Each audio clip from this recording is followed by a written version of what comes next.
Welcome to Ann Arbor Spark CEO Podcast, Conversations on Economic Opportunity. My name is Paul Krutko, and I'm the President and CEO of Ann Arbor Spark. My guest today is Katie Scott, Chair of the Washtenaw County Board of Commissioners and Commissioner for District 9, which includes the west side of Ann Arbor and part of Scioto Township. Katie was first elected in 2018, and she brings a unique perspective, both as a public servant and a critical care nurse. She's been a strong advocate of public health, mental health access, and inclusive policies that support families and marginalized communities. As a longtime equity advocate and the only LGBTQ member currently serving on the board, Katie continues to lead with purpose and compassion. So, Katie, welcome to the podcast. Well, thanks for having me. I'm excited to be here. Great. Well, we're really happy to have you, actually. So we've really increased our volume, and we want to make sure we're getting to have the community hear from as many leaders as we possibly can. So thank you for making the time. You represented District 9 since 2019.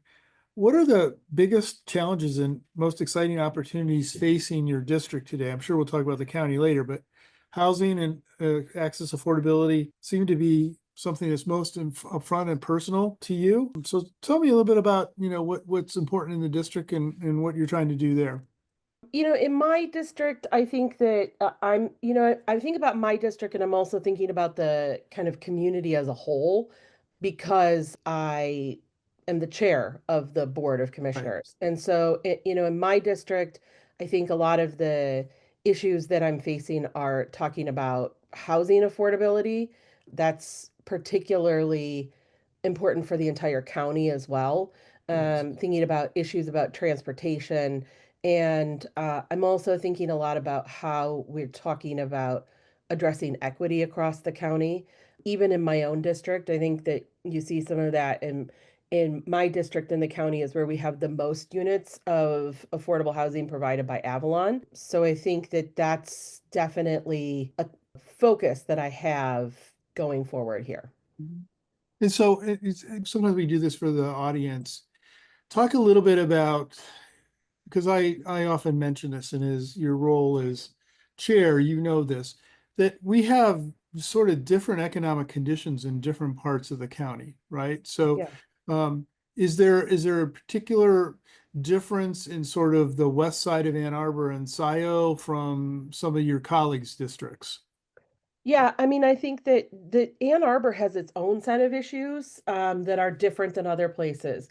You have somebody that I'm working with, like Commissioner Beeman, who works in the most rural district.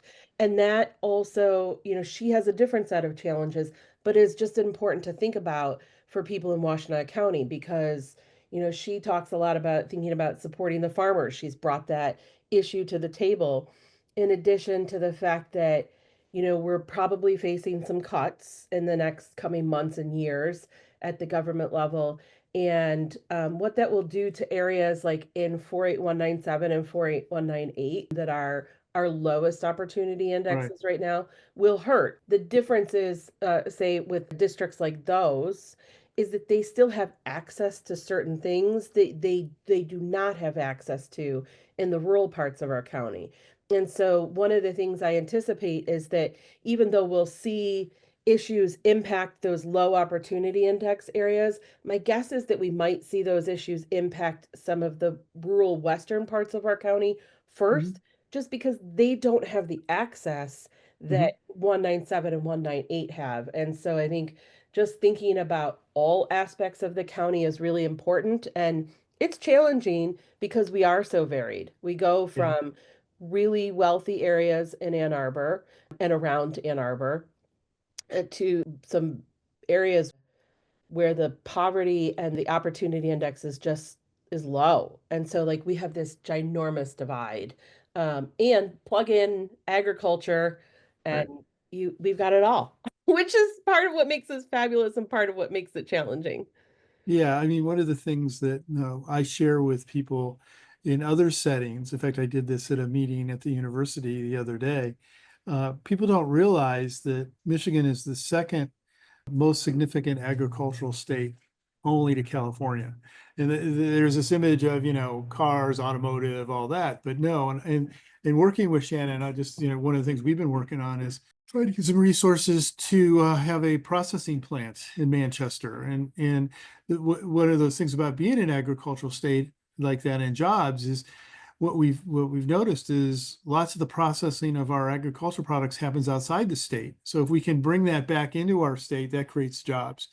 And then the other thing, just to share with you, because I really understand your point. What my son-in-law was looking to buy a house, and they were looking on the west side, and it's difficult to find them in Manchester and SIO anywhere right now. So, with the need for more housing supply is really, really critical. And I think because it's tight, that's why we're seeing the high prices, right? So Yeah. it's a real issue.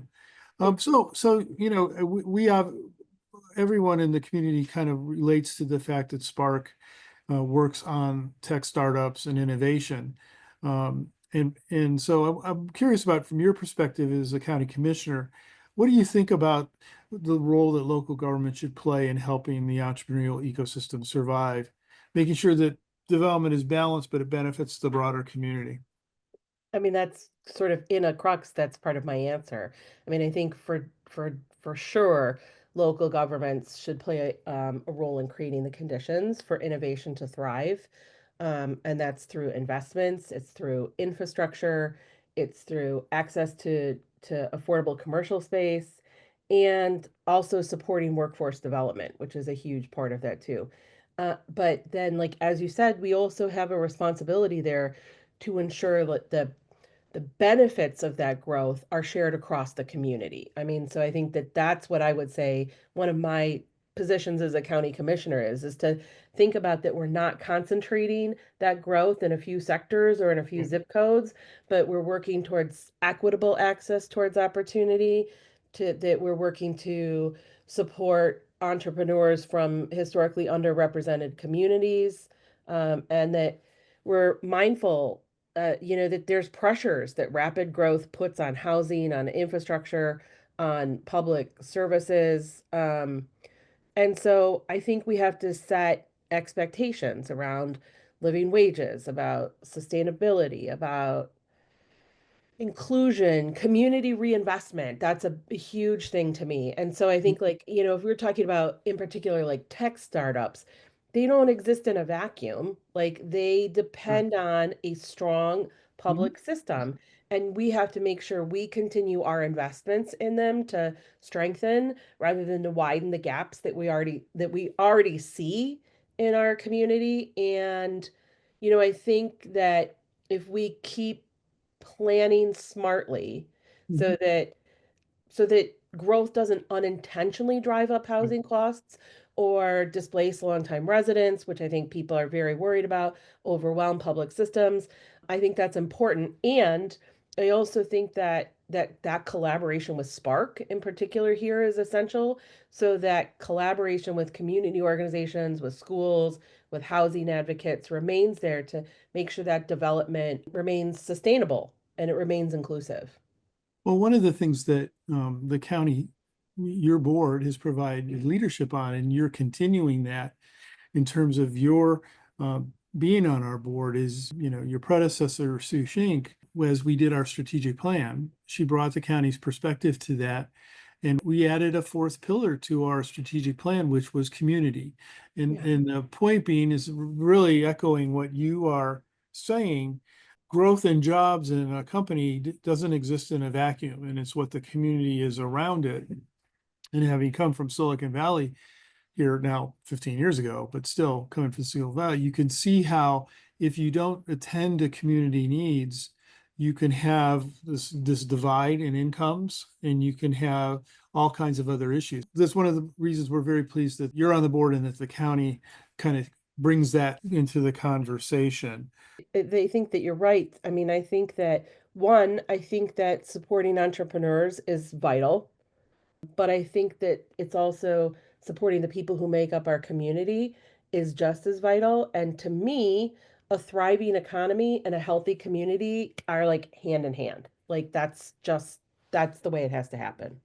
Well, another place where the county has provided leadership, Washtenaw County has been a founding partner of Spark, at the very beginning, and been a part of the partnership for 21 years. But In addition, the board said, hey, we want to make, a specific emphasis, and you mentioned the two zip codes, Ypsilanti and Ypsilanti Township, and, provided us some additional resources for a program called Innovate Ipsy. And it was intended to say to people, this is a good place to locate too. We'll provide a little bit of resources to help you make that choice. And so that's been a very successful and important program. Is like now we're seeing the development of the MIHQ facility in downtown Ypsilanti, which was the business school, but it's now being converted and going to be a Michigan medicine location in addition to supporting a stage company. So yeah, I mean, the county, I just want to give, some props. The county has, you and your colleagues over time have been very thoughtful about how to try to,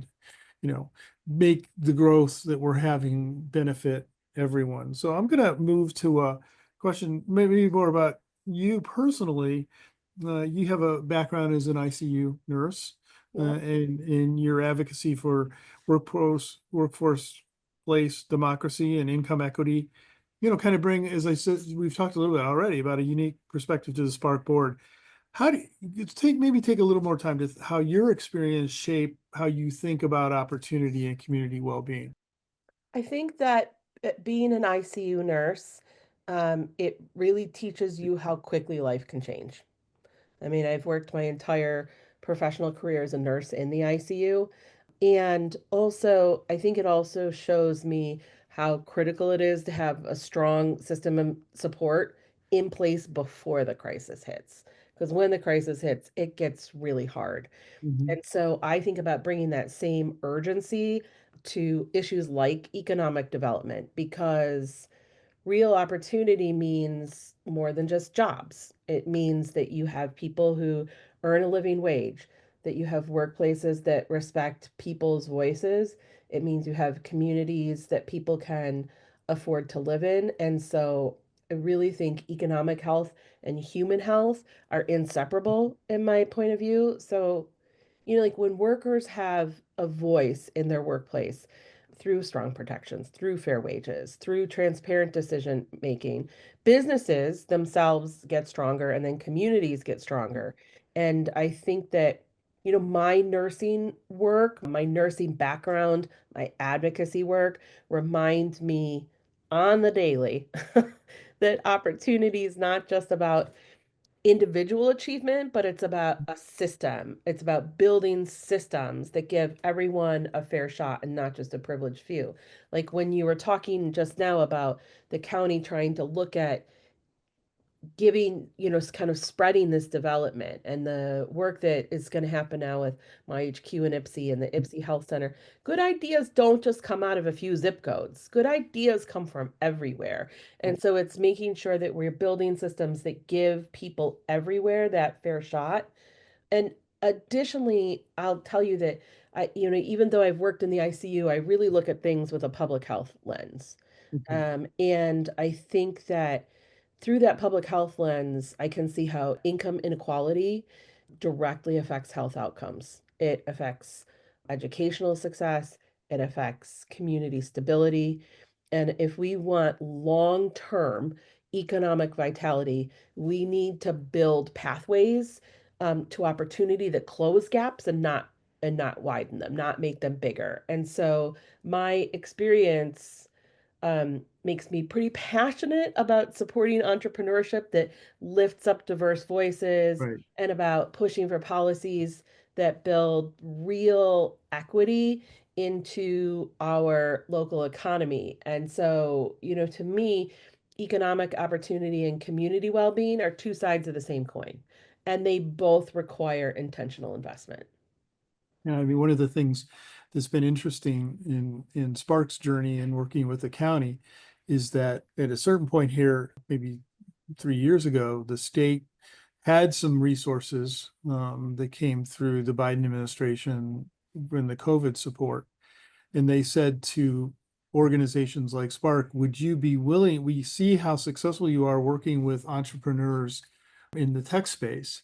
Can you use the same kinds of techniques to help local business? And so one of the things that we've been pleased to be able to structure is the small business hub out of IPSI And we've been able to help hundreds of local businesses. I mean, the tech businesses are always thinking about how do I sell to the rest of the country? How do I sell to the world? But local businesses are about how to be successful locally. And every sort of high tech business job then creates economic opportunity for lots of other small businesses as those people live in the community. So that has been good. And then we started this new thing called Size Up, in which people can on their own at their own time, because when you're running a local small business, you're busy all day long. Busy. You might have to put your kids to bed, and that's when you start thinking about your business. We created a very robust data-driven program that's free for anybody, in the county. And we've seen, partnering with your team and the Department of Community Development, have really seen a lot of uptake in that. So I think that there's a lot of hunger among people to try to better themselves and think about entrepreneurship as a way. And when we think about entrepreneurship, it's not just those tech companies. It's about, hey, I'm thinking about opening a coffee shop. I think I want to create a lawn care company or something like that, right? And Yeah. so that helps everybody, because when we look at our mission, it's about helping families have good lives. That's really what it is at the end of the day. One of the things that I think you bring is a great perspective, and that's why we're very happy that you've joined the board. Is I think a lot of times that the ask to the private sector isn't necessarily being made, and when the ask is made, many times they can step forward. And where I'm going with this is, we've had some conversations about employer developed housing. We have a number of employers that have large campus properties. They're worried about retaining employees. Yeah. And so we've been talking to a number of employers about the state's got some resources to support that. So that's one area. And the other one that the employers can really be helpful in is our whole childcare crisis Mhm. that we have here. The local government can't do it alone. The philanthropic community can't do it alone. It's got to be all those two with the private sector to help families with that issue. So, the surrounding issues to economic development are important as drivers. Agreed. Absolutely. So, as you join the board, it's been since the first of the year. What's your perspective on joining Spark, and are there particular things we're working on that you're excited about being a part of? When I joined the board, I think I had an idea. You all provided a really fantastic kind of onboarding for me. And so that made me even more excited about Spark. And I see the model Spark has as a model that could go in so many other areas. Like I talked about, even thinking about taking a model like Spark and using it for how you think about nonprofit funding, stuff like that. So that's kind of an interesting concept that noodles around in the back of my head. But I'm excited about the momentum that is building, and that I see huge opportunities for Spark to lead and in a few like key areas, I would say. Like I don't know that we've talked about this at Spark, but there's been some rumblings about professional and semi-professional sports teams coming to the region, and I think that's an incredibly exciting direction because I think that's not about just about entertainment and driving people in. That's about building vibrancy. It's Mhm. about boosting local businesses. It's Mhm. about creating a magnetic quality of life that attracts talent and investment both. I am excited, energized about thinking about putting Washtenaw County at the broader region in the forefront of emerging industries, things like clean tech and bioengineering and AI-driven healthcare solutions. I think the numbers are showing right now that tech-related job growth nationality is projected to grow about 15%. That's a I mean, people like 15% doesn't sound very big. That's a big growth Awesome. number. That's a Mhm. really big growth number. So to grow about 15%, if those industries grow over the next decade, I think that here in Washtenaw County, we're particularly well positioned to capture a real share of that if we stay bold and we stay forward looking. And finally, and maybe the most personally I have an 18-year-old recently. He will be graduating. He's graduated early from high school, but he'll be graduating officially in a few months, next month, I guess. And he's pretty passionate about business and entrepreneurship. And, I think that that has impacted me to have this deep commitment to making sure young people see this region as a place where they Yes. can stay, where they can grow, Right. where they can lead. And I would like to see Spark like double down on programs that create real accessible opportunities for young entrepreneurs, for mentorship networks, which I think is Right. something, we already do, for startup resources, again, something we do, internships, seed funding opportunities. I think that our economy here, our future economy in Washtenaw County, it depends on investing in those dreams that those Yes. young kids have today. Um, Yes. so, that's kind of a personal type of thing. I think that that's something I think about that I think Spark really can do. Yeah, it's interesting with the sort of broad array of people that we have on the board, but also involved with Spark. I hear that from a number of folks who their children are reaching that age, right? And Yeah. we have been pretty aggressive over the years and try to find more resources on the internship side, because what we find is many times young people think they have to go to the coast for this kind of job, and these jobs are actually here. Here. um, they're Yeah. here, and having been in California for quite some time, you can have a very high quality of life working for a tech company here. You might have a great job in California, but you may not have the quality of life that you can have here, or get started on the things that we all want to do, starting a family, buying a Yeah. house. Those kinds of things are much more difficult on the coast. And so I think we have a distinct advantage, and we just need to take advantage of it for sure. It's like sort of the controversies that are going on now as with the new administration, how valuable the University of Michigan is and what it does in terms of creating companies, and then what it does in healthcare and, new therapeutics in your world. So I'm very convinced that regional solutions, the public-private academic partnership that we have, is the right model to not only prosper in good times, but also when we're faced with some of these challenges we're faced with right now. Paul, I think it's the time now when, say, the universities are facing some of these cuts and what's happening with research to talk about. I think it's been floated and talked about before is creating a kind of R&D area that works in conjunction with the university, so that public-private. And Right.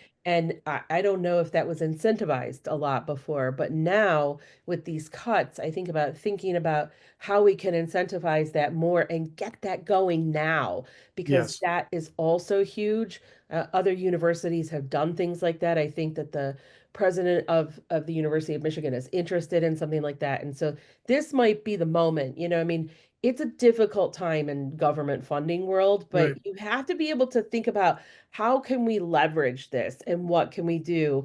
And that's one way. And I'll just say something else too about the young people. This is a young county. We have all these students that come in Right. and they're just getting younger.